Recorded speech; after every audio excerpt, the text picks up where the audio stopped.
శ్రీ సచ్చిదానంద సద్గురు సాయినాథ్ మహారాజ్ की జై. దైవంతో సహజీవనం. స్వామి శారదానంద. ఆధ్యాత్మిక ఆచార్యునిగా జీవన్ముక్తుడు మాత్రమే నిజమైన ఆచార్యుడు కాగలడు. అతడు తాను స్వయంగా ముక్తుడు కావటం వల్ల ఇతరులకు కూడా ముక్తులయ్యే విధానం తెలియచెప్పగలడు.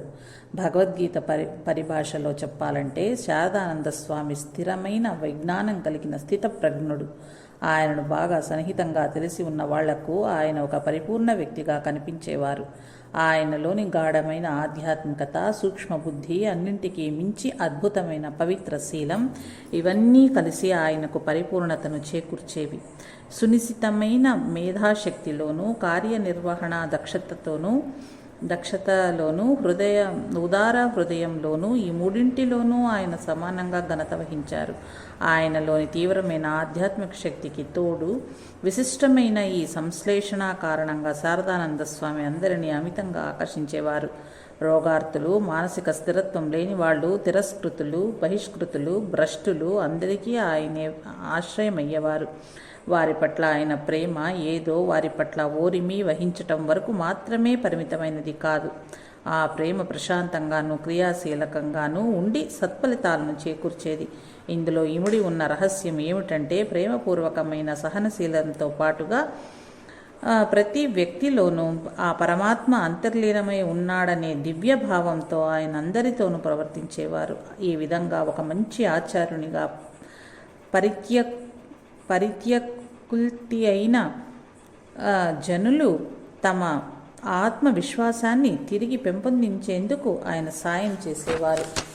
మాతృదేవి 1920వ సంవత్సరంలో దేహత్యాగం చేయటంతో ప్రారంభమై శారదానంద స్వామికి అనేక తీవ్ర వియోగాలు సంభవించాయి. శారదామాత తాను చనిపోవటానికి ముందు తన శిష్యులొకరితో ఈ విధంగా చెప్పారు: నాయనా, నేను శరత్ని వెనుక వదిలిపోతున్నాను. శారదాదేవి మరణం గురించి శారదానంద స్వామి తన దినచర్య పుస్తకంలో ఈ విధంగా వ్రాసుకున్నారు. జూలై 20 మంగళవారం దివ్యజనని శారదామాత తెల్లవారుజామున 1:30 ప్రశాంతంగా మహాసమాధిలోకి ప్రవేశించింది. జూలై 21 బుధవారం ఉదయం 10:30 గంటలకు బారానగరు మీదుగా బేలూరు మఠం వరకు ఊరేగింపు, సుమారు మధ్యాహ్నం 3 గంటలకు అంత్యేష్టి జరపబడింది. సూర్యాస్తమయం ముందుగా పెద్దగా వాన కురిసి ఈ యజ్ఞానికి పూర్ణాహుతిని సమకూర్చింది. ఆగస్టు 1 ఆదివారం దివ్యజనని శారదాదేవి స్వర్గస్థురాలైన సందర్భంగా బేలూరు, కలకత్తా మఠాలలో ప్రత్యేక పూజల నిర్వహణ. బ్రహ్మానంద స్వామి, తుర్యానంద స్వామి ఇరువురు 1922వ సంవత్సరంలో మరణించారు. దానితో శారదానంద స్వామిలో ఒక విధమైన వెల్తి ఏర్పడింది. ఆయన మరింతగా అంతర్ముఖులయ్యారు. మఠంలోని సన్యాసులతో ఆయన ఇలా చెప్పారు: అమ్మా మహారాజ్, ఇద్దరూ వెళ్ళిపోయారు. ఇక మిగతా బాధ్యతలన్నీ మీరే చేపట్టి వ్యవస్థ కార్యక్రమాలను నిర్వహించండి. పనిచేయాలనే ఉత్సాహం కానీ కోరిక కానీ నాకు ఇంకా ఏమంత మాత్రమూ లేవు. బ్రహ్మానంద స్వామి మరణంతో రామకృష్ణ వ్యవస్థ అధ్యక్ష పదవికి ఖాళీ ఏర్పడింది. వ్యవస్థ నియామావళి అనుసరించి ఆ అధ్యక్ష పదవికి ఎన్నిక జరిగింది. సన్యాసులు వాళ్ళ ఓట్లు వేశారు. అధ్యక్ష పదవికి 2 పేర్లు ప్రతిపాదించబడ్డాయి. ఒకటి శివానంద స్వామి పేరు, రెండవది శారదానంద స్వామి పేరు. ఎన్నిక పూర్తి అయిన తర్వాత ఓట్లు లెక్కించగా శారదానంద స్వామికి 195% ఓట్లు వచ్చాయి. ఆయన పేరును అధ్యక్షుడిగా ప్రకటించగా శారదానంద స్వామి అందుకు అంగీకరించలేదు. అధ్యక్ష పదవిని నిరాకరిస్తూ ఆయన ఇలా చెప్పారు: స్వామీజీ నన్ను కార్యదర్శిగా నియమించారు. ఆ పదవిని నేను ఎన్నిటికీ వదిలిపెట్టను. అధ్యక్ష పదవికి శివానంద స్వామి పేరును శారదానంద స్వామి స్వయంగా ప్రతిపాదించారు. తాను జీవితాంతం కార్యదర్శిగానే పనిచేశారు. శారదాదేవి బ్రహ్మానంద స్వామి మరణించిన తరువాత ఆధ్యాత్మిక సాధనలకు శారదానంద స్వామి మంత్రదీక్షను ఇవ్వసాగారు. అలాగే మఠంలో చేరే వాళ్లకు బ్రహ్మచర్య, సన్యాస దీక్షలు ఇచ్చేవారు. శారదానంద స్వామి తన శిష్యులకు మంత్రదీక్ష ఇచ్చే విధానాన్ని అశేషానంద స్వామి ఈ క్రింది విధంగా గుర్తు చేసుకున్నారు. తన శిష్యులకు మంత్రదీక్షను ఇచ్చినందులకు తాను సిద్ధం కావడానికై ఆయన అప్పుడప్పుడు తన ధ్యాన సమయాన్ని తగ్గించుకునేవారు. మంత్రాన్ని ఉపదేశించడానికి ముందు ఆయన పువ్వులు, గంధము, పత్రి, గరికలతో శ్రీరామకృష్ణులకు, శారదాదేవికి సంక్షిప్తంగా పూజ చేసేవారు. ఆయన శిష్యులకు ఇలా చెప్పేవారు: మంత్రదీక్ష ఇవ్వడం అంటే అంత సులభమైన పని కాదు. నీ శిష్యుల కోసం నువ్వు కృషి చెయ్యాలి. ఆత్మజ్ఞాని అయిన గురువు తన శిష్యుల ఆధ్యాత్మిక సంక్షేమం కోసము, వాళ్ళ ఆత్మవికాసం కోసం ప్రత్యేక జపం చేయాలి. గురు శిష్యుల మధ్య సంబంధాన్ని ఆ భగవంతుడిని నెలకొల్పుతాడు. నిజమైన గురువు తన శిష్యుల బాధ్యతలంతటినీ తానే వహించవలసి ఉంటుంది.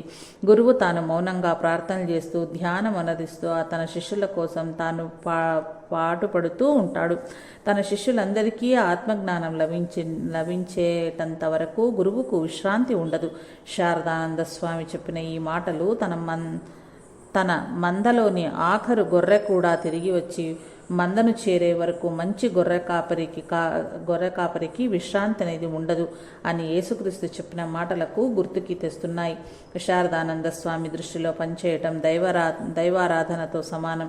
ఒకసారి ఆయన ఇలా చెప్పారు: నేను నా జీవితంలో ఏ పని చేస్తున్నా గురుదేవుల వదనాన్ని, స్వామీజీ వదనాన్ని నా ముందు ఊహించుకుంటూ పనిచేస్తూ వచ్చాను.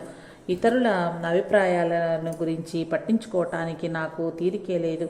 అతిగా పనిచేయటం వల్ల, తన శిష్యుల దుష్కర్మల భారాన్ని తన మీద వేసుకోవటం వల్ల శారదానంద స్వామి ఆరోగ్యం రాను క్షీణించసాగింది. మంత్రదీక్ష నివ్వటం ఆపివేయమని కొందరు సన్యాసులు శారదానంద స్వామిని అర్థించారు.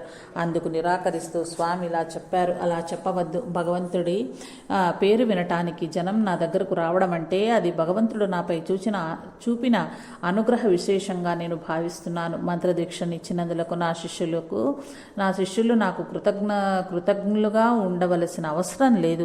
దానికి మారుగా నేనే వాళ్ళకి రుణపడి ఉంటాను. నా శిష్యులుగా మంత్రదీక్షను తీసుకోవటానికి వచ్చే వాళ్లకు భగవంతుని గురించి వివరించే భాగ్యము కలిగినందుకు నేను ఎంతో అదృష్టవంతుణ్ణి. పూర్తిగా నిజాయితీగా ఉండటం నిజమైన గురువు లక్షణం. అట్లాంటి గురువు తాను ఏమి పలుకుతాడో దాన్నే ఆచరిస్తాడు. ఒకసారి ఒక యువ సన్యాసి కలకత్తా నుంచి బేలూరు మఠానికి వెళ్తున్నాడు. శారదానంద స్వామి అతడితో తాను మధ్యాహ్న సమయంలో మఠానికి వస్తున్నట్లుగా ప్రేమానంద స్వామితో చెప్పమని కబురు పంపించారు. అయితే ఆ రోజు మధ్యాహ్నం పెద్ద తుఫాను చెలరేగింది. ఆ తుఫాను సద్దుమడిగిన తర్వాత స్వామి బేలూరుకు బయలుదేరారు. ఒక పడవలో గంగా నదిని దాటి తర్వాత కొన్ని మైళ్ళ దూరం నడిచి శారదానంద స్వామి మఠానికి వెళ్లారు. ఆయన మఠం చేరేసరికి బాగా పొద్దుపోయింది. ఆ సరికి ప్రేమానంద స్వామి రాత్రి భోజనం ముగించి వరండాలో విశ్రాంతి తీసుకుంటున్నారు. శారదానంద స్వామిని చూసి ఆయన ఎలా ప్రశ్నించారు: ఇంతటి ప్రతికూల వాతావరణంలో నువ్వు బేలూరు వచ్చి తీరవలసినంత అత్యవసర పరిస్థితి ఏమైనా ఈరోజు ఏర్పడి ఉందా? దానికి శారదానంద స్వామి విధంగా జవాబిచ్చారు: లేదు, కానీ నేను ఈరోజు మఠానికి వస్తున్నట్లుగా ప్రొద్దుటే నీకు కబురు చేశాను. ఆ మాట నిలబెట్టుకోవటం కోసం వచ్చాను. అది విని ప్రేమానంద స్వామి విధంగా వ్యాఖ్యానించారు: గురువులకు తగ్గ శిష్యుడవే. గురుదేవుల నోటి వెంట ఏదైనా మాట వెలువడితే ఎట్టి పరిస్థితుల్లో ఎదురైనా ఆయన ఆ మాటను నిలబెట్టుకునేవారు. సంశయం మానవుని మనస్సును పీడించే భయంకరమైన వ్యాధి. ఆత్మజ్ఞాని అయిన గురువు తన శిష్యుల మనస్సులోని సంశయాలన్నింటినీ తొలగించటానికి సదా పాటుపడుతూ ఉంటాడు. శారదానంద స్వామిని కలుసుకునేటందుకు ఆత్మజ్ఞాని అయిన గురువు తన శిష్యుల మనస్సులోని సంశయాలన్నింటినీ తొలగించటానికి సదా పాటుపడుతూ ఉంటాడు.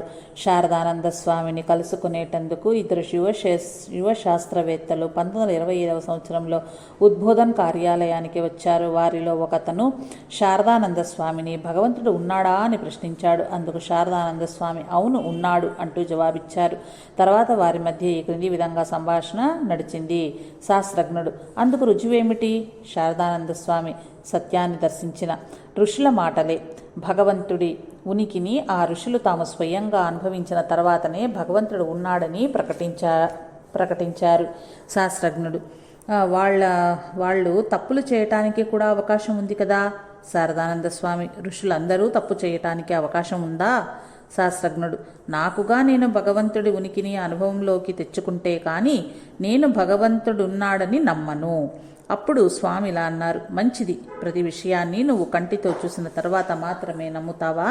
ఉదాహరణకు నువ్వు ఎప్పుడు ఇంగ్లాండ్కు వెళ్ళలేదు అనుకుందాం. ఇంగ్లాండ్ వెళ్ళి చూసిన వచ్చిన వాళ్ళ నుంచి నువ్వు దాని గురించి తెలుసుకోవాల్సి ఉంది. నువ్వు ఇంగ్లాండ్ను చూడకపోయినా అది లేదని నువ్వు చెప్పలేవు. అదే ప్రకారంగా భగవంతుడు ఉన్నాడు. ఆయన్ను దర్శించిన వాళ్ళ నిర్ణయాన్ని నువ్వు విశ్వసించాలి. దైవాన్ని దర్శించిన తర్వాత శ్రీరామకృష్ణులు అందరినీ ఉద్దేశించి ఈ విధంగా ప్రకటించారు: నేను భగవంతుణ్ణి చూశాను. ఆధ్యాత్మిక సాధనల ద్వారాను భగవంతుణ్ణి దర్శించాలని తీవ్రమైన ఆకాంక్ష ద్వారాను మీరు కూడా దైవాన్ని దర్శించవచ్చు. ఈ విజ్ఞాన శాస్త్ర యుగంలో పారమార్థికతను తన నిజ జీవితం ద్వారా ప్రదర్శించి ప్రజలలో గల అనుమానాలను తొలగించటానికి గురుదేవులు అవతరించారు. ఈ మాటలు ఆ యువ శాస్త్రవేత్తకు నచ్చాయి. శారదానంద స్వామి చెప్పిన మాటలన్నీ వాళ్ళు అంగీకరించారు. శారదానంద స్వామి శిష్యులొకరు ఒకసారి ఆయన్ను ఈ విధంగా ప్రశ్నించాడు: స్నానం వగైరాలు చేయకుండా జపం చేయవద్దని ఒక గురువు తన శిష్యులకు చెప్పాడు. అలాంటి శౌచ నియమాలు తప్పనిసరిగా పాటించాలా? ఆ ప్రశ్న అడిగిన తర్వాత గురు శిష్యుల మధ్య సంభాషణ ఈ విధంగా కొనసాగింది. శారదానంద స్వామి: మతాన్ని సరళీకృతం చేయడానికే శ్రీరామకృష్ణులు అవతరించారు. ఆచారాలు, నియమనిష్టలు, నిబంధనల పేరుతో జనులు ఇంతవరకు అణిచివేతకు గురి అయ్యారు. భగవన్నామం జపించటానికి, భగవంతుణ్ణి పూజించడానికి ఒక ప్రత్యేకమైన సమయం కానీ ఒక ప్రత్యేకమైన ప్రదేశం కానీ అవసరం లేదు. ఏ స్థితిలో ఉన్నా మానవుడు భగవన్నామాన్ని జపించవచ్చు.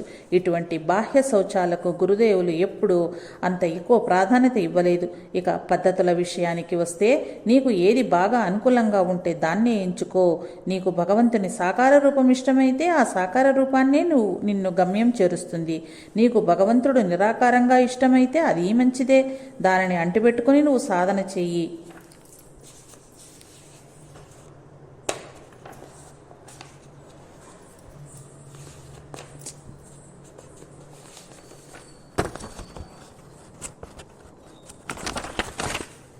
పురోభివృద్ధి సాధిస్తావు. భగవంతుని ఉనికినే సందేహించినట్లయితే నువ్వు ఆయననే సూటిగా ఈ విధంగా ప్రశ్నించు: నువ్వు ఉన్నావో లేదో నాకు తెలియదు, నీకొక రూపం ఉందో లేదో అది నాకు తెలియదు. దయవుంచి నిజమైన తత్వం ఏమిటో తెలుసుకునే అవకాశం నాకు కలుగచేయి. శిష్యుడు: కేవలం కర్మాచరణ ద్వారా ఎవరైనా దైవ సాక్షాత్కారాన్ని పొందారా? శారదానంద స్వామి: నిష్కామ కర్మ ద్వారా మనసు పరిశుద్ధమవుతుంది. అట్టి పరిశుద్ధమైన మనసులో భక్తి, జ్ఞానం ఉదయిస్తాయి. జ్ఞానమే ఆత్మ యొక్క నిజస్వరూపం. కానీ అజ్ఞానం చేత ఆవరించబడి ఉండటం వల్ల అది ప్రకటితం కావటం లేదు. ఈ ఆవరణను తొలగించడమే నిష్కామ కర్మ యొక్క ముఖ్యోద్దేశము. వాస్తవానికి మనస్సు ఎప్పుడు పరిశుద్ధమవుతుందో అప్పుడు జ్ఞానం ఉదయిస్తుంది. పతివ్రత అయిన ఒక స్త్రీ తన భర్తను సేవించడం ద్వారాను, గృహకృత్యాలను సక్రమంగా నిర్వహించడం ద్వారాను జ్ఞానాన్ని పొందిన కథ ఒకటి మహాభారతంలో ఉంది. కౌశికుని కథ. భగవద్గీత కూడా ఈ విధంగా తెలియజేస్తోంది. జనకుడు మొదలైన వాళ్ళు కర్మచేతనే చిత్తశుద్ధిని పొంది ఆత్మజ్ఞానాన్ని పొంది ఉన్నారు. ఒక్కళ్ళు కాదు, అనేక మంది కర్మల ద్వారా మోక్షాన్ని పొంది ఉన్నారనే విషయాన్ని ఈ శ్లోకంలో మొదలైన వాళ్ళు అనే పదం స్పష్టం చేస్తోంది. శిష్యుడు: మీరిచ్చిన ఆదేశాలన్నింటినీ అనుసరించటానికి నేను ప్రయత్నిస్తున్నాను. కానీ ఆధ్యాత్మిక సాధనలో నేను అంతా సరిగ్గా ముందుకు సాగటం లేదని నాకు ఎందుకో అనిపిస్తోంది. ఈ సాధనలు ఒక్కొక్కసారి యాంత్రికం అనిపిస్తాయి. వాటిలో జీవం ఏమీ లేనట్లుగా తోస్తుంది. శారదానంద స్వామి: ఒకే రకమైన సాధనా కార్యక్రమాన్ని ప్రతిరోజు కొనసాగిస్తూ వస్తే నీకు ఒక్కొక్కసారి ఆ విధంగా అనిపించడం సహజమే. కానీ నువ్వు ఈ పద్ధతిని అవలంబించి చూడు. సాధనలో ఒక ప్రత్యేకమైన భాగం నీకు కొన్ని రోజులలో బాగా ఇష్టం అనిపిస్తుంటుంది. ఆ రోజుల్లో నువ్వు ఆ ప్రత్యేకమైన భాగాన్నే అనుసరించు, మిగిలిన వాటిని విడిచిపెట్టు. ఇలా చేయటం వల్ల సాధనలో మిగిలిన భాగాలను నువ్వు వరుసగా 3-4 రోజుల పాటు అశ్రద్ధ చేయటం జరగవచ్చు. కానీ అందువల్ల పెద్దగా నష్టం ఉండదు. నువ్వు తిరిగి ఆ మిగిలిన సాధనలు మొదలుపెట్టినప్పుడు నీకు వాటిలో మంచి ఉత్సాహం కలుగుతుంది. ధ్యానానికి ముందు గురుదేవులను తలుచుకో. అలా చేస్తే నువ్వు ఏ సాధన చేసినా అది మంచి ఫలితాన్నే ఇస్తుంది. ఒక్కొక్కసారి సమస్తము ఆయనే అని, సర్వత్రా ఆయనే ఉన్నారని భావించు. సముద్రంలో ఒక కుండ మునిగితే ఏ విధంగా ఉంటుందో అదేవిధంగా నువ్వు ఆయనలో అంతర్లీనమై ఉన్నావు. నువ్వు ఈ విధంగా భావించు. మనం ఎంతవరకు చూడగలమో అంతమేరకు ఆకాశం విస్తరించుకుంటూ పోయిన విధంగా సర్వవ్యాపి అయిన ఆ భగవంతుని మహోన్నత స్థితిని ఋషులు అన్ని వేళలా దర్శిస్తూ ఉంటారు. నీ గురించి ఆయనకు అంతా తెలుసు. దైవానికి తెలియకుండా ఏదీ దాచలేవు. నీ అంతరాంతరాల్లోని ఆలోచనలు కూడా ఆయనకు తెలుసు. అయితే ధ్యానాన్ని సక్రమంగా అనుష్ఠించటం చేత మరింత మేలు అనుగురుతుంది. ఎవరైనా కొంతకాలం పాటు సక్రమంగా సాధన చేస్తే అతనికి బలం వస్తుంది. ఆధ్యాత్మిక సాధనలో ఆనందం లభిస్తుంది. శిష్యుడు: నేను గురుదేవులను గురించి ఎంతో చదివాను. పుస్తకాల ద్వారా ఆయన జీవితాన్ని గురించి బాగా తెలుసుకున్నాను. కానీ ఆయన జీవితాన్ని గురించి ఆలోచించినప్పుడు అందులో నాకేమీ ఆనందం కలగటం లేదు. ఎందుచేత? శారదానంద స్వామి: ఏ విషయంలోనైనా మనకు ఆనందం కలగాలంటే అందుకు మన మనస్సు, హృదయం రెండూ ఒకటవ్వాలి. కేవలం ఒక బుద్ధి నైషిత్యం చేత మనిషికి ఆనందం లభించదు. పైగా కేవలం బుద్ధి బలం మీదనే ఆధారపడితే ప్రతి విషయము నిర్జీవంగా అనిపిస్తుంది. గురుదేవులను గురించి చదివింది నీ హృదయాన్ని కూడా స్పందింపజేసినప్పుడు మాత్రమే ఆయన జీవితాన్ని గురించిన ఆలోచన నీకు ఆనందం కలుగజేస్తుంది. అప్పుడే ఆయన నీకు సజీవంగా కనిపిస్తారు. యువ సన్యాసులు తమకు అవకాశం దొరికినప్పుడల్లా శారదానంద స్వామిని వాళ్లకు ఎదురయ్యే ఆధ్యాత్మిక సమస్యలను గురించి కానీ గురుదేవుల బోధనల గురించి కానీ ప్రశ్నలు అడిగేవారు. శారదానంద స్వామి 1925వ సంవత్సరంలో కాశీ సందర్శించినప్పుడు అక్కడి సన్యాసులు కొందరు ఆయనను ఈ క్రింది ప్రశ్నలు అడిగారు. ఒక సన్యాసి: స్వామి, మన ఆలోచనలు వాక్కుతో సరిపడేటట్లుగా చేసుకో మని గురుదేవులు ప్రోత్సహించేవారు. దాని అర్థం ఏమిటి? శారదానంద స్వామి: నువ్వు నిజాయితీగా ప్రవర్తించాలని దాని అర్థం. నీ ఆంతరిక జీవనం నీ బాహ్య జీవనంతో సరిపోవాలి. సన్యాసి: అది సహజంగా జరిగేదే కదా, దానిలో ప్రత్యేకత ఏముంది? మనం ముందుగా మనసులో అనుకున్నదే మాటల్లో చెప్తాం కదా. శారదానంద స్వామి: అది అంత సులభమని నువ్వు అనుకుంటున్నావా? మనం పైకి పటాటోపంగా భగవన్నామాన్ని ఉచ్చరిస్తూ ఉంటాం. మనం: ఓ దైవమా, నేను నీ సేవకుణ్ణి, నువ్వు నా యజమానివి, నీకోసం నేను అన్నీ వదిలేశాను, నేను నిన్ను పిలుస్తున్నాను, దయచేసి నాకు నీ దర్శనం అనుగ్రహించు అని అంటాం. అదే సమయంలో మన మనసులో దురాలోచనలకు తావిస్తుంటాం. అందువల్ల మన ప్రార్థన ఫలించదు. నువ్వు ఏది పలుకుతావో దానినే మనసులో భావించాలి. మరో విధంగా చెప్పాలంటే నువ్వు భగవంతుడి నామాన్ని జపిస్తున్నప్పుడు కేవలం ఆయనను గురించే ఆలోచిస్తూ ఉండాలి. రెండవ సన్యాసి: గురుదేవులు ఈ విధంగా చెప్పేవారు: అద్వైత సిద్ధిని పొందిన తరువాత నువ్వు ఎక్కడికి కావాలనుకుంటే అక్కడికి వెళ్ళవచ్చు. దీని అర్థమేమిటి? శారదానంద స్వామి: ఆయన చెప్పినది ఎక్కడికి కావాలంటే అక్కడికి వెళ్ళవచ్చు అని కాదు. అద్వైత సిద్ధిని పొందిన తరువాత నువ్వు ఏది కావాలనుకుంటే అది చెయ్యగలవు అని ఆయన అన్నారు. ఆత్మజ్ఞానం పొందిన తర్వాత ఎవడూ చెడ్డ పనులు చెయ్యలేడని ఆయన భావం. వివేకం, వైరాగ్యం, ప్రేమ, భక్తి, పవిత్రతల ద్వారా ఆత్మజ్ఞానం పొందినవాడు లేదా భగవత్ సాక్షాత్కారాన్ని పొందినవాడు తప్పుడు పనులు ఎలా చేయగలడు? అందువల్ల అద్వైత జ్ఞానాన్ని సముపార్జించిన వ్యక్తి చేసే ఏ పని అయినా మంచిది అవుతుంది, అది సత్కర్మే అవుతుంది. మూడవ సన్యాసి: స్వామి, మేము భగవంతుణ్ణి చూడలేదు. ఆయన్ను కంటితో చూడకుండానే మేము ఆయన్ను ఎలా ప్రేమించగలము? ఏనాడు కంటితో చూడని వాణ్ణి, అసలు ఉన్నాడో లేడో నిశ్చయంగా తెలియని వాణ్ణి, ఆయన ఉనికే సందేహాస్పదమైనప్పుడు అతన్ని ఎలా ప్రేమించగలము? శారదానంద స్వామి: గురువు ఇచ్చిన ఆదేశాలను అనుసరించి నడుచుకో. భగవత్ సాక్షాత్కారం కోసం గురువు ఉపదేశించిన మార్గాన్ని నువ్వు తూచా అనుసరిస్తే చివరకు ప్రతిదీ చాలా సాఫీగా జరిగిపోతుంది. తర్వాత నీకు ధ్యానం అలవడుతుంది. ధ్యానంలో గనుక నువ్వు విఫలుడవైతే మంత్రాన్ని త్రికరణ శుద్ధిగా పునశ్చరణ చెయ్యి. నువ్వు గురువు ఇచ్చిన ఆదేశాలను పాటిస్తున్నావా అని రెండవ సన్యాసితో అడిగారు. గురువు చెప్పిన దానిలో కనీసం సగమైనా శ్రద్ధగా ఆచరించే వాళ్ళు ఎందరున్నారు? నువ్వు సాధన చేస్తే తప్పకుండా ఫలితాన్ని పొందుతావు. మంత్రం యొక్క పునశ్చరణ గురించి నీకు తెలుసా? దాని అర్థం ఏమిటంటే, ఏదైనా ఒక మంత్రాన్ని నువ్వు రోజుకి 1,00,000 సార్లు జపిస్తే ఆ మంత్రం చైతన్యవంతం అవుతుంది. మంత్రాన్ని సక్రమంగా ఒకసారి జపించినా అది మనసుని పవిత్రం చేస్తుంది. తక్షణమే మనసంతా ఉత్సాహంతో ఉరకలు వేస్తుంది, ఆనందంతో నిండిపోతుంది. ఒక శిష్యుడు: మాకు ఉపదేశించిన మంత్రం యొక్క అర్థమేమిటి? శారదానంద స్వామి: విశ్వాసాన్ని సృష్టించి పోషించి లయం చేస్తే ఆ భగవంతుడు నా దుఃఖాలను తొలగించుగాక అనేదే అన్ని మంత్రాలలోనూ ఉండే ప్రధాన విషయం. భగవంతుని యందు నమ్మకం ఉంచు. ఆ నమ్మకం లేనివాడు వేళ కొద్ది వివరణలు ఇచ్చినా ప్రయోజనం ఉండదు. భగవంతుణ్ణి ప్రార్థించు, భగవంతుణ్ణి ప్రేమించు. శారదానంద స్వామి సత్యాన్ని అనుభవంలోకి తెచ్చుకున్న మహాత్ముడు శారదానంద స్వామి సత్యాన్ని అనుభవంలోకి తెచ్చుకున్న మహాత్ముడు. అందుచేత ఆయన మాటలు చాలా విశ్వసనీయంగా ఉండేవి. చాలామంది సన్యాసులు, భక్తులు తమకు గల ఆధ్యాత్మిక సమస్యలను, ఇతర సమస్యలను పరిష్కరించుకోవటానికి ఆయనను ఆశ్రయించేవాళ్ళు. ఈ సందర్భంగా శారదానంద స్వామి తన అనుభవాలని జ్ఞాపకం చేసుకున్నారు. ఒకసారి ఆయన ముందు బాగా పేరు మోసిన ఒక మత గురువును గురించి చర్చ జరిగింది. ఈ గురువుకి పారవశ్య స్థితులు కలుగుతుండేవి. కానీ ఇతని నడవడిక మంచిది కాదు. ఇతని శీలం అపకీర్తిప్రదమైనది. మొదట్లో చాలామంది ఈ గురువు వైపుకి ఆకర్షితులయ్యారు. కానీ రాను వాళ్లలో కొంతమంది ఆయనకు సన్నిహితం అయ్యాక ఆయన వ్యక్తిగత జీవితాన్ని గురించి తెలుసుకుని ఆ గురువును గురించిన వాస్తవాలను అందరికీ ప్రచారం చేయటం మొదలుపెట్టారు. అయినప్పటికీ మా సోదర సన్యాసుల్లో ఒకరు ఆ గురువు గారి చెడు ప్రవర్తన గురించి తెలిసి కూడా వారి పారవశ్య స్థితులను గురించి ప్రశంసించసాగాడు. ఆ పొగడ్తలను విని శారదానంద స్వామి ఆ సన్యాసిని అతి తీవ్రంగా మందలించారు. ఒక్క పారవశ్య స్థితులు మాత్రమే పారమార్థిక జీవితంలో అత్యున్నత స్థితిని తెలియచేయగలవని అనుకోవద్దు. పారమార్థిక జీవితానికి అసలు సిసలు పునాది పవిత్రమైన శీలం ఒక్కటే. స్వచ్ఛమైన ప్రవర్తన లేకుండా ఆ పారవశ్య స్థితులను ఎవరైనా ఎంతకాలం నిలుపుకోగలరు? స్వచ్ఛమైన సచ్చీలం లేకుండా పారవశ్య స్థితులు కొనసాగలేవు. భగవత్ సాక్షాత్కారం అంటే నిజమైన అర్థం ఏమిటి అని నేను మరొక సందర్భంలో ఆయనను ప్రశ్నించాను. భగవత్ సాక్షాత్కారం అంటే చర్మచక్షువులతో బాహ్యంగా ఒక వస్తువును చూడటమా, లేక మన అంతరాత్మలో ఒక అనుభవాన్ని పొందటమా అని అడిగాను. అందుకు ఆయన ఈ విధంగా జవాబిచ్చారు. అది సాక్షాత్కరింప చేసుకోవటం, మనం అంతరాత్మలో ఒక అనుభవాన్ని పొందటం.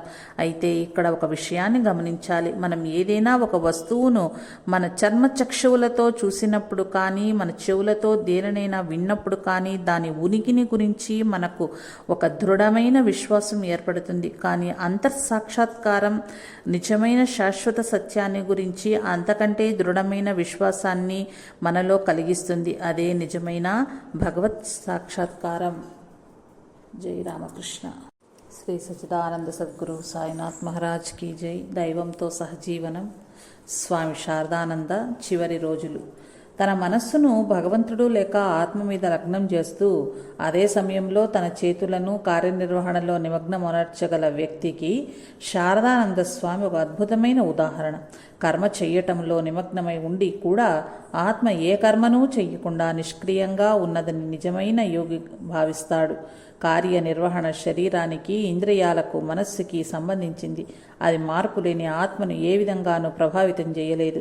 ఈ విషయంలో భగవద్గీత ఈ విధంగా చెబుతుంది: ఎవడు వివేకయుక్తమగు మనస్సు చేత జ్ఞానేంద్రియములను నియమించి వాటిచే అనాసక్తంగా నిస్వార్థంగా కర్మానుష్ఠానమునరించుచున్నాడో అతడు మహోన్నతుడు.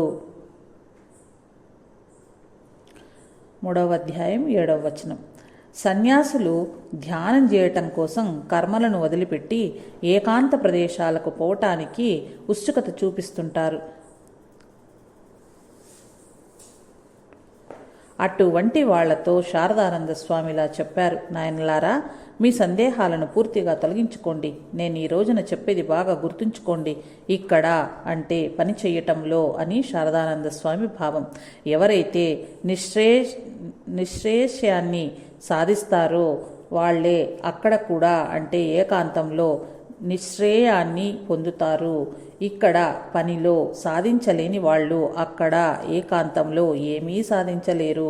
పూరిలో ఉన్నప్పుడు ఒక స్వామి తనకు ఆరోగ్యం అంతా సరిగ్గా లేకపోయినా కార్యనిర్వహణ రంగంలోకి తిరిగి ప్రవేశించాలని ఆతృత చెందుతున్నాడు. ఆ స్వామితో శారదానంద స్వామి ఈ విధంగా చెప్పారు: ఇటు చూడు, నేను నా ఈ జీవితంలో విస్తృతంగా పనిచేసిన తర్వాత నాకు జ్ఞానోదయం అయ్యింది.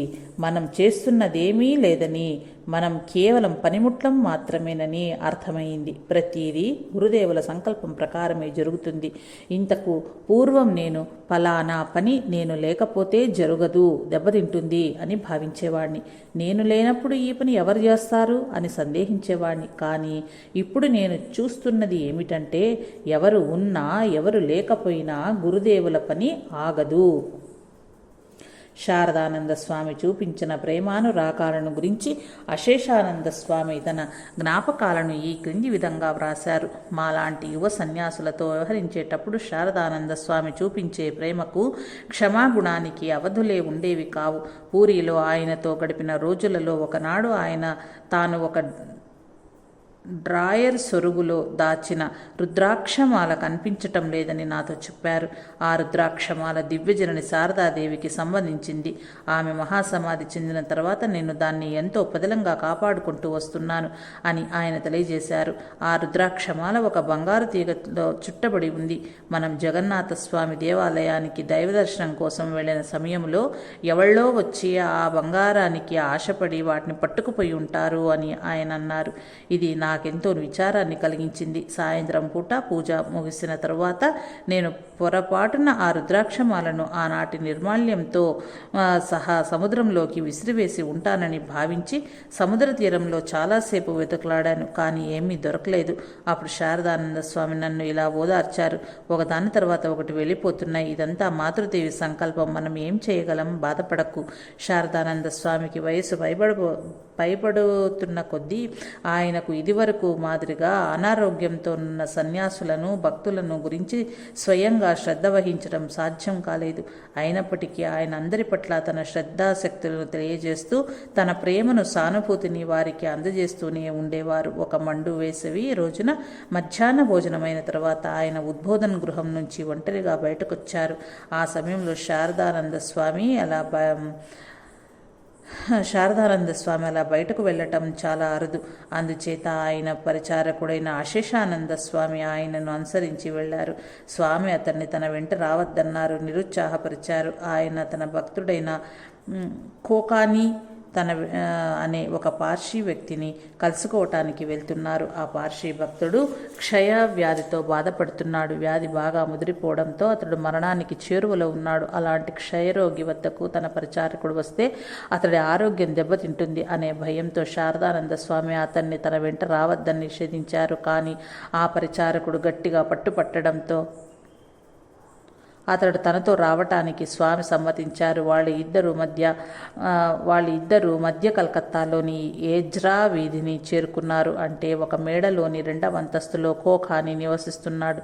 స్వామి చూడగానే ఆ పార్షీ భక్తుడి ఆనందానికి హద్దులు లేవు. అయితే అతడు ఎడతెరిపి లేకుండా దగ్గుతూనే ఉన్నాడు. ఆరోగ్య నియమాలను కానీ, పరిసరాల పరిశుభ్రతను కానీ వేటిని అతడు పాటించటం లేదు.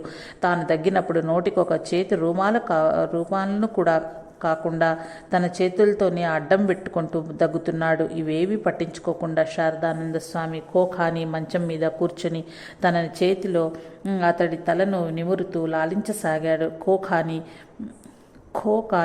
తన తమ్ముడిని పిలిచి శారదానంద స్వామి కోసం కొన్ని పళ్ళు, మిఠాయిలు కొని తెమ్మని పంపించాడు.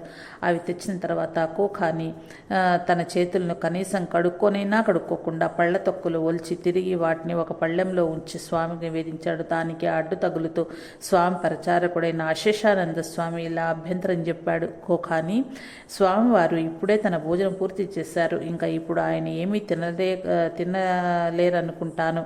కానీ కోకాని తన పట్టుప వదలలేదు. దానితో శారదానంద స్వామి మృత్యుముఖంలో ఉన్న తన భక్తుని కోరిక తీర్చడం కోసం కొన్ని పళ్ళ ముక్కలను, మిఠాయిలను తీసుకుని కొంతసేపు ధ్యానం చేసి అక్కడి నుంచి బయలుదేరారు. తిరిగి వచ్చే దారిలో పరిచారకుడు స్వామితో ఇలా అన్నాడు. స్వామి, మీరు ఆ పళ్ళు తిని ఉండవలసింది కాదు. క్షయ తీవ్రమైన అంటువ్యాధి అని విన్నాను. మీ జీవితం మాకందరికీ అత్యంత విలువైనది. అందుకు శారదానంద స్వామి ఎంతో శాంతంగా శ్రీరామకృష్ణుల మాటలను ఉదాహరిస్తూ ఇలా చెప్పారు. ప్రేమపూర్వక హృదయంతో సమర్పించబడ్డ ఆహారాన్ని స్వీకరించటం వల్ల ఏ హాని జరగదు. తర్వాత కొన్నాళ్లకు ఖోకాని మరణించాడు. శారదామాత తరచుగా జయరాం బాటి సందర్శించేది. అక్కడ శారదాదేవి, ఆమె బంధువుల యోగక్షేమాలు కనిపెట్టి చుట్టానికి శారదానంద స్వామి కూడా చాలాసార్లు జయరాం బాటి వెళ్తూ ఉండేవారు. ఒకసారి శారదాదేవి జయరాం బాటితో తనకు పరిచారకుడిగా పనిచేస్తున్న పరమేశ్వరానంద స్వామితో ఇలా చెప్పారు. నాయన, నేను ఈ శరీరాన్ని క్షేత్రాన్ని వదిలిపెట్టిన తర్వాత గురుదేవుల భక్తులు చాలామంది ఇక్కడకు వస్తారు. వాళ్ళందరికీ ఇక్కడ చక్కని సదుపాయాలు మర్యాదలు సమకూర్చడానికి మీరంతా కలిసి ఏదో ఒకటి చెయ్యాలి. నేను లేని ఆ సమయంలో వాళ్ళు ఆహారం కోసం తలదాచుకోవటం కోసం బయటకు ఎక్కడికో వెళ్ళవలసి రావటం నాకు ఎంతో బాధ కలిగిస్తుంది. లౌకిక ప్రపంచపు రణగొణ ధ్వనులు బాదరబందీ దరిచేరకుండా వాళ్ళు ధ్యానం చేయటానికి, సాధారణమైన జీవితాన్ని గడుపుతూ ఉన్నతమైన భక్తితో భగవంతుని గురించి ఆలోచించటానికి వీలుగా ఇక్కడ ఒక దేవాలయం నిర్మింపబడి సన్యాసులు భక్తులు ఉండటానికి ఒక నివాసం ఏర్పడితే అది ఎంతో బాగుంటుంది. అది నాకు ఎంతో సంతోషాన్ని కలిగిస్తుంది. శారదామాత వెలుగుచ్చిన ఈ కోరికను తెలుసుకున్న శారదానంద స్వామి శారదామాత పట్ల తాను నిర్వహించవలసిన విధి ఇంకా పూర్తి కాలేదని భావించారు. ఆయన మార్గదర్శకత్వంలో బేలూరు మఠంలో శారదామాత శరీరము దహనం అయిన చోట ఒక దేవాలయం నిర్మించబడింది. ఈ దేవాలయం 1921 సంవత్సరం డిసెంబర్ 21న అంకితం గావించబడింది. జయరాంబాటితో శారదామాత జన్మించిన చోటనే మరొక మందిరం నిర్మించబడింది. 1923 సంవత్సరం ఏప్రిల్ 19న ఆ మందిర సంప్రోక్షణ జరపబడింది. ఆ ఉత్సవం చాలా పెద్ద ఎత్తున జరిగింది. తాను అనుకున్నది సాధించినందుకు శారదానంద స్వామి ఆనందంతో ఆనాడు మహోన్నతమైన ఆధ్యాత్మిక భావనా స్థితిలో ఉన్నారు. ఎంతో సంతోషంగా ఆయన ఆనాడు చాలామంది భక్తులకు మంత్రదీక్ష ఇచ్చారు. కొంతమందికి బ్రహ్మచర్య దీక్షలు, సన్యాసి దీక్షలు కూడా అనుగ్రహించారు. అటు తర్వాత శారదాదేవి శత జయంతి ఉత్సవ సందర్భంగా 1953 సంవత్సరంలో ఈ దేవాలయం ముందు హాలుని మరింతగా పొడిగించటము, పూజా పీఠ మీద ఇదివరకు ఉన్న శారదామాత తైలవర్ణ చిత్రం స్థానంలో ఆమె పాలరాతి విగ్రహాన్ని నెలకొల్పటము జరిగాయి.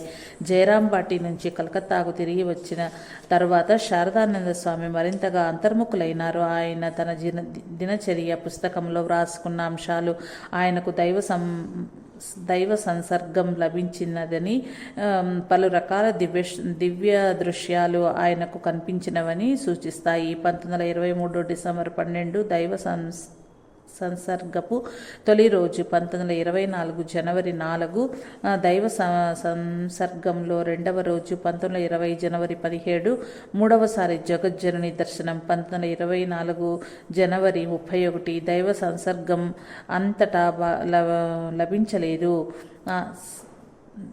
దైవ సంసర్గం అంత బాగా లభించలేదు.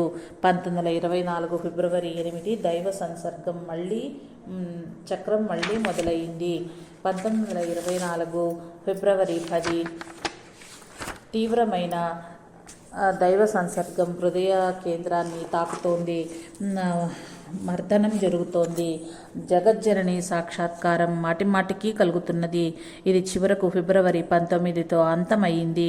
1924 ఫిబ్రవరి 19 దైవ సంసర్గం నాలో నీవు, యోగిన్మా, గోలప్మాలు ఇద్దరు 1924లో కాలం చేశారు.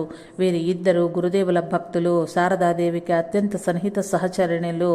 అత్యంత ఆప్తులైన ఈ ఇద్దరు చనిపోవటం వల్ల కలిగిన శోకం శారదానంద స్వామి మీద ఎంతో ప్రభావాన్ని చూపించింది.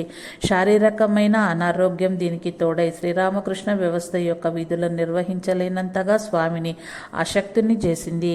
మఠంలోని సన్యాసులు భక్తులు కోరిన మీదట శారదానంద స్వామి 1924 నవంబర్ నెలలో భువనేశ్వర్, పూరి, వారణాసిలకు బయలుదేరి చాలా నెలల పాటు ఈ తీర్థయాత్రలు సాగించారు. ఒక సన్యాసికి ఆయన ఈ విధంగా జాబు రాశారు: ఇప్పుడు నేను నా కార్యభారం నుంచి విశ్రాంతి తీసుకుంటున్నాను. భవిష్యత్తులో ఏదైనా పని నిర్వహించవలసిందిగా గురుదేవుల నుంచి నాకు ఆదేశం లభిస్తే అప్పుడు సమాధికోత్సాహంతో నేను ఆ పనిని తిరిగి ప్రారంభిస్తాను. అందుకు కావలసిన శక్తిని గురుదేవులు నాకు కలగజేస్తారని నేను నిశ్చయంగా నమ్ముతున్నాను. అలా కానినాడు నేను చేయవలసిన పని అంతా పూర్తి అయిపోయినట్లేనని తెలుసుకో. శారదానంద స్వామి ఎంతో ముందు చూపగల వ్యక్తి, చాలా జాగ్రత్తగల మనిషి. తాను చేయవలసిన పని అంతా దాదాపు పూర్తి అయినట్లేనని ఆయన భావించినప్పటికీ రామకృష్ణ వ్యవస్థ కార్యక్రమాలు, ఆధ్యాత్మిక చైతన్య ప్రవాహాలు సక్రమమైన దారిలో నిరంతరాయంగా ప్రవహించే విధానం గురించి, రామకృష్ణ మఠం మరియు మిషన్లను ఏ విధంగా నడిపించాలనే విషయాన్ని గురించి ఆయన బాగా లోతుగా ఆలోచించారు. ఆయన రామకృష్ణ మఠం మరియు ఆయన రామకృష్ణ మఠము మరియు మిషను ప్రథమ సమావేశాన్ని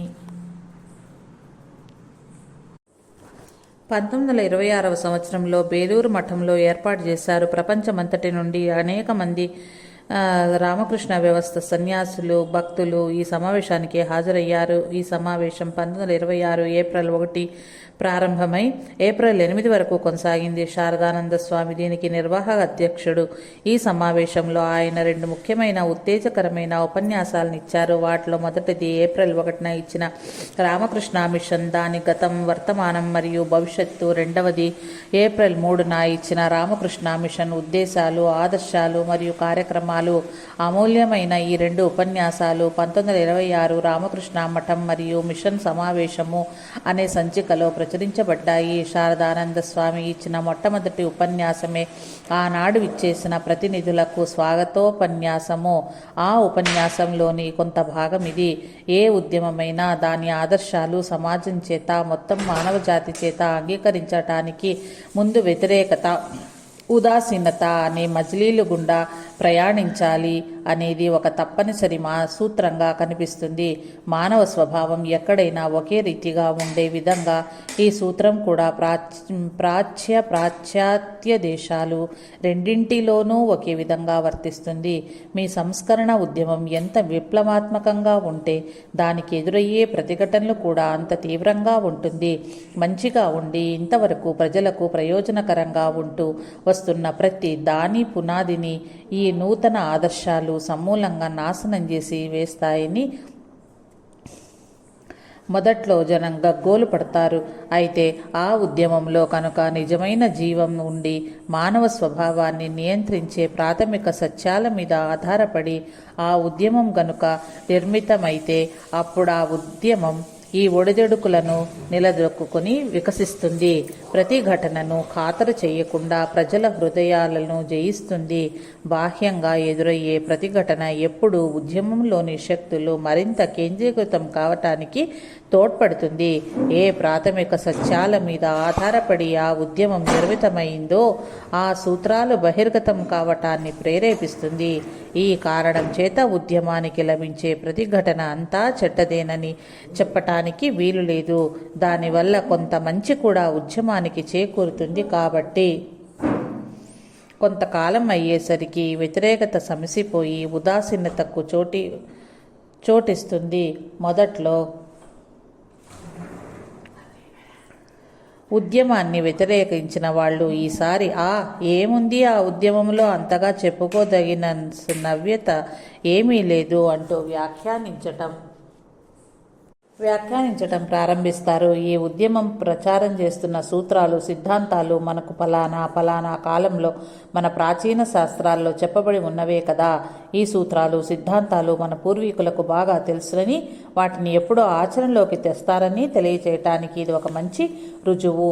అందుచేత ఈ ఉద్యమాన్ని గురించి మనం అంత పెద్దగా పట్టించుకోవలసిన పని లేదు అంటూ తేల్చి పారేస్తారు. ఈ రెండవ దశలో ఏ అవరోధము లేకుండా ఉద్యమం ముందుకు సాగిపోతుంది, విస్తారంగా వ్యాప్తి చెందుతుంది. ఉద్యమం యొక్క ఉనికిని, సమాజపరమైన దాని ఉపయోగాన్ని జనం గుర్తించటంతో ఉద్యమం ఒక స్థిరమైన అస్తిత్వాన్ని సంచరించుకుంటుంది. ఈ రెండవ దశ చివరిలో ఉద్యమం ప్రజల చేత అంగీకరించబట్టం జరుగుతుంది. ప్రజాభిప్రాయం ఉద్యమానికి అనుకూలంగా ఉంటుంది. సాంఘికపరమైన ఆమోదము, గుర్తింపు లభించటంతో ఉద్యమంలో చేరే సభ్యుల సంఖ్య విపరీతంగా పెరిగిపోతుంది. అయితే ఉద్యమానికి సంపూర్ణమైన ఆమోదం లభించటం అనే మూడవ దశని పూర్తి సంతోషకాలంగా పరిగణించరాదు. ఉద్యమానికి తగిన భద్రత లభించటంతో ఉద్యమం యొక్క స్ఫూర్తిలోనూ, శక్తిలోనూ, ఉత్సాహంలోనూ కొంత సడలింపు కలుగుతుంది. ఉద్యమ పరివ్యాప్తిలో హఠాత్తుగా వచ్చిన వికాసం మొదట్లో ఉద్యమాన్ని ప్రారంభించిన వారిలో ఉంటూ వచ్చిన తీవ్రతని, భావ సమైక్యతని తగ్గిస్తుంది. బయట నుంచి వచ్చే వ్యతిరేకత స్థానంలో అంతర్గత వ్యతిరేకత మొలకెత్తుతుంది. సంస్థ సభ్యులలో గల భిన్నాభిప్రాయాలే దీనికి కారణము. మొదట్లో సత్యం కోసం దేన్నైనా త్యాగం చేసేందుకు సంసిద్ధమయ్యే ఉత్సాహం సంస్థలో వెల్లివిరుస్తూ ఉంటుంది. కానీ తర్వాత మూడవ దశలో ఆ ఉత్సాహానికి మారుగా సాంఘికంగా లభించిన భద్రమైన స్థానాన్ని ఏదో ఒక విధంగా నిలబెట్టుకోవటానికి తాపత్రయం మొదలవుతుంది. ఇందుకోసం సత్యానికి బదులు అర్ధసత్యాలతోనే రాజీ పట్టము, ఏ విషయంలోనైనా అసలు ఉద్దేశాన్ని అంటిపెట్టుకుని ఉండటం కన్నా బాహ్య ప్రదర్శనకే ఎక్కువగా ప్రాముఖ్యం ఇవ్వటము జరుగుతుంది. ఉద్యమ నాయకులు ఈ విషయంలో ఏమాత్రం అజాగ్రత్తగా ఉన్న ఈ చెడు లక్షణాలను నియంత్రించటానికి తగిన నివారణలు కనుగొనలేకపోయినా ఫలితం ఏమిటో మీరు బాగా ఊహించుకోవచ్చు. అప్పుడు జరగబోయే అనర్థాలలో మొట్టమొదటిది స్వార్థపరమైన చింతనల ఒత్తిడికి లోబడి ఉద్యమంలోని ఐక్యతా సాధకమైన ప్రేమబంధం కాస్త సడలిపోతుంది. ఐక్య ఉద్యమం యొక్క పురోభివృద్ధికి కానీ సంక్షేమం కానీ కనుచూపు మేరలో కనిపించకపోయేసరికి సభ్యులంతా విడివిడి సంఘాలుగా చీలిపోతారు. ఈ ప్రత్యేకమైన గుంపులను వేటికవి విడివిడిగా స్వతంత్రంగా పెంచి పోషించుకోవటానికి, వాటిని శాశ్వతంగా చేయటానికి వాళ్ళు సిద్ధపడతారు. ఈ విడివిడి సంఘాలకు మొత్తం సంస్థతో ఏ సంబంధమూ ఉండదు. ఈ రకమైన విచ్చిత్తి వల్ల కార్యక్రమం ముక్కలు చెక్కలైపోతుంది. కాలక్రమేణా పైవాళ్ల పట్ల అవిధేయత, అహంకారం, సోమరితనం ఇంకా అనేక ఇతర లక్షణాలను కార్యనిర్వహణలో తల ఎత్తి సంస్థను శాశ్వతంగా నాశనం చేస్తాయి. భగవంతుని స్థిరంగా పట్టుకుని ఉండు, ఎందుకంటే భగవంతునిలో అపారమైన శక్తి కుండలిని శక్తి నిక్షిప్తం అయి ఉంటుంది. ప్రతి కదలిక వెనుక ఈ శక్తి ఉంది. మిమ్మల్ని ఇతరులను దేదీప్యమానమైన భగవత్ ప్రకాశంలో అంచనా వేసుకోండి. ఉద్యమానికి పునరంకితం కావాలనే ఉత్సాహం మీ అందరిలోనూ రేకెత్తితే ఈ సమావేశం విజయవంతం అయినట్లే. మన గురువుల పేరిట ప్రసిద్ధికెక్కిన మన నాయకుడు వివేకానంద స్వామి పేరు మీద మరియు గతించిన మన వ్యవస్థ అధ్యక్షులు మన గురుదేవులకు అత్యంత ప్రీతిపాత్రులు అయిన బ్రహ్మానంద స్వామి పేరు మీద నేను మిమ్మల్ని హృదయపూర్వకంగా ఆహ్వానిస్తున్నాను.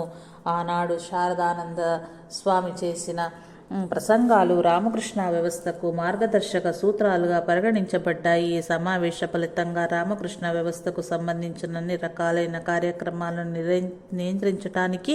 నిర్వహించటానికి ఒక కార్యాచరణ సంఘం ఏర్పాటైంది. ఎంతో ముందుచూపు కలిగి ఉన్న శారదానంద స్వామి శ్రీరామకృష్ణ ప్రధాన శిష్యులు ఒకరి తర్వాత ఒకరుగా ఈ లోకం విడిచి వెళ్ళిపోతున్నారని, అందుచేత క్రొత్తగా వచ్చే తరం వాళ్ళు బాధ్యత స్వీకరించటానికి ముందుకు రావాలని గుర్తించారు. ఈ కార్యాచరణ సంఘమే రామకృష్ణ వ్యవస్థకు శారదానంద స్వామి అందజేసిన ఆఖరి వారసత్వపు కానుక. అటు తర్వాత మఠం యొక్క వ్యవహారాలలో, కార్యాచరణ సంఘ కార్యక్రమాలలో ఆయన ఏ విధమైన క్రియాశీలకమైన పాత్ర నిర్వహించలేదు. పరిమితులు లేని పరిపూర్ణమైన అధికారం పరిపూర్ణంగా చెడుగొడుతుంది అనే లోకోక్తి రామకృష్ణ మఠ మిషన్ల నిర్వాహక కార్యదర్శి శారదానంద స్వామి ఈ విషయంలో అర్థం లేకుండా పోయింది. ఆయన జీవితంలో చిట్ట చివరి పుట్టినరోజున 1927వ సంవత్సరంలో శారదానంద స్వామి బేలూరు మఠానికి వెళ్లారు. అక్కడి సన్యాసులు, భక్తులు ఆయనకు నివాళులర్పించారు. ఒకప్పుడు అందమైన పూలదండను తన మెడలో వేసినప్పుడు శారదానంద స్వామి నవ్వుతూ ఈ విధంగా అన్నారు: అమ్మ, ఇంటి గుమ్మానికి నేనొక కాపలాదారుణ్ణి. నాకు పూలదండ వేసి మీరు సత్కరిస్తున్నారేమిటి? ఒక ద్వారం కాపలాదారుడు ఇంత ఖరీదైన పూలదండకు అర్హుడవుతాడా? ఆ మాటలు విని అక్కడ అందరూ నవ్వుకున్నారు. అదే సమయంలో ఆయనలోని వినయ సంపదను వాళ్ళు గ్రహించారు. శారదానంద స్వామి జీవితంలోని చివరి రోజులలో ఆయన ఆరోగ్యం ఏమీ బాగోలేదు. మధుమేహంతో, కీళ్లవాతంతో, అత్యధికమైన రక్తపోటుతో ఆయన బాధపడ్డారు. శారీరకమైన ఈ వ్యాధులు ఇంకా పట్టి పీడిస్తున్నప్పటికీ శారదానంద స్వామి గంటల జపంలోనూ ధ్యానంలోనూ గడుపుతూ ఉండేవారు. ఆయనకు వైద్య చికిత్స చేస్తున్న డాక్టర్ డిపి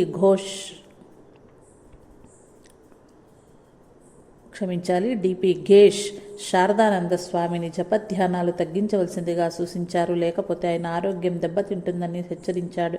అది విని స్వామి ఇలా వ్యాఖ్యానించారు: ఈ ముసలి వయస్సులో నేను ఏం చెయ్యాలి? నేను ఇక్కడ ప్రశాంతంగా కూర్చుని భగవన్నామాన్ని జపిస్తూ ఉంటాను. ఇక్కడ ఎవరు జపం కానీ ధ్యానం కానీ ఏమి చేయటం లేదు. కనీసం నన్ను చూసి అయినా వాళ్ళు ఏదో ఒకటి చెయ్యాలి, జపం ధ్యానం అనుకుంటారు. ఆయన పరిచారకుడు శారదానంద స్వామిని ఒకసారి ఆయన వంటి సిద్ధ పురుషులకు కూడా ఆరోగ్యానికి సహితం హాని కలిగించే విధంగా రోజు ఎంతసేపు ధ్యానం చేయవలసిన అవసరం ఏముంది అని ప్రశ్నించాడు. రోజు ఇంతసేపు ధ్యానం చేయవలసిన అవసరం ఏముంది అని ప్రశ్నించాడు. అందుకు శారదానంద స్వామి ఈ విధంగా జవాబిచ్చారు: నాకు పిలుపు వచ్చింది, నేను మహాప్రస్థానానికి సిద్ధమవుతున్నాను. ఇప్పుడు నా జీవితానికి ధ్యానమే పోషకాహారం, భగవన్నామ సంకీర్తనమైన ఆనందానికి మూలం. రామకృష్ణ వ్యవస్థ యొక్క ధర్మకర్తల సమావేశానికి హాజరు కావటానికి 1927 సంవత్సరం ఆగస్టు తొలి రోజుల్లో శారదానంద స్వామి బేలూరు మఠానికి వెళ్లారు. అక్కడి సన్యాసులను ఆయన ఎంతో సంతోషంగా పలకరించారు. శివానంద స్వామితో కలిసి మధ్యాహ్నం భోజనం చేశారు. ఉద్బోధన గృహానికి తిరిగి వెళ్ళబోయేటప్పుడు శివానంద స్వామితో ఆయన ఇలా చెప్పారు: మహాపురుష్, నా శరీరం శిథిలమైపోయింది. అది ఇక ఎక్కువ కాలం నిల్వదనిపిస్తుంది. శారదానంద స్వామి ప్రతిరోజు ప్రొద్దుటే స్నానం చేయటం, తన గదిలో 3 గంటలు ధ్యానం చేయటం, తర్వాత పూజా మందిరంలోకి వెళ్ళి అక్కడ గురుదేవుల చిత్రపటం ముందు, శారదామాత చిత్రపటం ముందు సాష్టాంగ నమస్కారం చేయటం చేసేవారు. ఆయన 1927 ఆగస్టు 6న కూడా అదే రోజు వారి కార్యక్రమాన్ని అనుసరించారు. ఆ రోజున ఆయన పూజా మందిరంలో ఒక అరగంట సేపు గడిపారు. తర్వాత మందిరంలో నుంచి బయటకు వెళ్ళి గుమ్మం దగ్గరకు వచ్చారు. కానీ ఎందుకనో మళ్లీ పూజా మందిరంలోనికి ప్రవేశించారు. అసాధారణమైన ఈ ప్రవర్తనను, చర్యను ఆ రోజున ఆయన చాలాసార్లు చేశారు. దివ్యజనని శారదాదేవి చిత్రం ముందు నిలబడి ఆయన మౌనంగా ప్రార్థించారు. బహుశా అలసి సొలసి ఉన్న కుమారుణ్ణి తన ఒడిలోకి తిరిగి చేర్చుకోమని ఆయన అమ్మను ప్రార్థించి ఉండవచ్చు. కొంతసేపటికి ఆయన పూజా మందిరం నుంచి బయటకు వచ్చారు. అప్పుడు ఆయన ముఖం ఆనందంతో, శాంతితో వెలుగొందుతూ కనిపించింది. శారదాదేవి తాను ఆఖరిసారిగా జబ్బుతో ఉన్నప్పుడు ఒకసారి ఇలా చెప్పిందట: ఈ జీవితం అంటే విసిగిపోయి ఉన్నాను. ఇప్పుడు శరత్ను నా చేతుల్లో ఎత్తుకుని నేను ఎక్కడకు వెళ్తే అక్కడకు నాతో పాటు తీసుకెళ్తాను. మధ్యాహ్న భోజనానంతరం శారదానంద స్వామి కొంతసేపు విశ్రమించారు. మధ్యాహ్న పూట ఆయన తనకు వచ్చిన ఉత్తరాలకు సమాధానాలు చెబుతూ తన పరిచారకుని చేత వ్రాయించి, అతడు సమాధానాలు రాయటం పూర్తి అయిన తర్వాత వాటి క్రింద తన సంతకాలను చేసేవారు. ఆ రోజున ఆయన వ్రాసిన ఆఖరు ఉత్తరంలోని చివరి వాక్యం: తనను శరణుజొచ్చిన వారిని గురుదేవులు నిశ్చయంగా పరిరక్షిస్తారు. సాయంత్రపు హారతి తర్వాత హరిప్రేమానంద స్వామి మరియు అశేషానంద స్వాములు ఇద్దరు శారదానంద స్వామి గదికి వెళ్ళి చూడగా ఆయన తన మంచం మీద సగం వరకు వాలి మంచం మీద నుంచి లేవటానికి ప్రయత్నిస్తూ కనిపించారు. కానీ లేవలేకపోతున్నారు. అప్పుడు సమయం రాత్రి 8:30 అవుతోంది. ఆయన తన పరిచారకులైన హరిప్రేమానంద స్వామి, అశేషానంద స్వాములతో ఇలా చెప్పారు: మీరు చూసిన దాన్ని ఎవరికీ చెప్పవద్దు, గొడవ చేయకండి. త్వరలోనే నేను మెట్లు దిగి కిందకు వచ్చి భక్తులను కలుసుకుంటాను. కానీ తల తిరుగుతున్నట్లుగా అనిపించటంతో ఆయన మంచం మీద పడుకుని ఉండిపోయారు. ఆయన నుదుటి మీద చెమటలు పట్టింది. ఆయన పరిచారకులతో తన తలకు ఔషధయుక్తమైన తైలాన్ని మర్దన చేయమని, ఒక ఆయుర్వేద మందును తయారు చేయమని చెప్పారు. త్వరలోనే 3 వైద్యులు వచ్చి ఆయన్ను పరిరక్షించారు. స్వామికి గుండె నొప్పి వచ్చిందని వాళ్ళు ప్రకటించారు. శారదానంద స్వామి తల మీద మంచు ముక్కలు పెట్టవలసిందిగా ఒక వైద్యుడు సూచించాడు. 3 రకాలైన వైద్య విధానాలు, అలోపతి, హోమియోపతి, ఆయుర్వేదం ప్రయత్నించి చూశారు. కానీ చెప్పుకోదగ్గ ఫలితం ఏమీ కనిపించలేదు. ఈ విషాద వార్త అందరికీ తెలిసింది. భారతదేశం అంతటి నుంచి సన్యాసులు, భక్తులు స్వామిని చుట్టానికి వచ్చారు. చిట్ట చివరి వరకు శారదానంద స్వామి తెలివిలోనే ఉన్నారు. కానీ ఆయనకు మాట పడిపోయింది. కొన్ని రోజుల తర్వాత డాక్టర్ ఘేష్ ఆయనను: స్వామి, మీరు టీ తాగాలని అనుకుంటున్నారా అని ప్రశ్నిస్తే దానికి స్వామి కేవలం చిరునవ్వు ద్వారానే సమాధానమిచ్చారు. మరొక రోజున ఆయన తీర్థం తీసుకోవటానికి తన ఎడమ చేతిని ఉపయోగించారు. ఈ విధంగా స్వామి 13 రోజులు బాధపడ్డారు. శారదానంద స్వామి పరిస్థితి రోజు రోజుకి మరింత తీవ్రంగా క్షీణించసాగింది. ఆయన శరీర ఉష్ణోగ్రత 105 డిగ్రీలు చేరుకుంది. వైద్యులు ఆశ వదులుకున్నారు. అంతిమ గడియలో ఆసన్నమైన ఆయన్ని సూచించారు.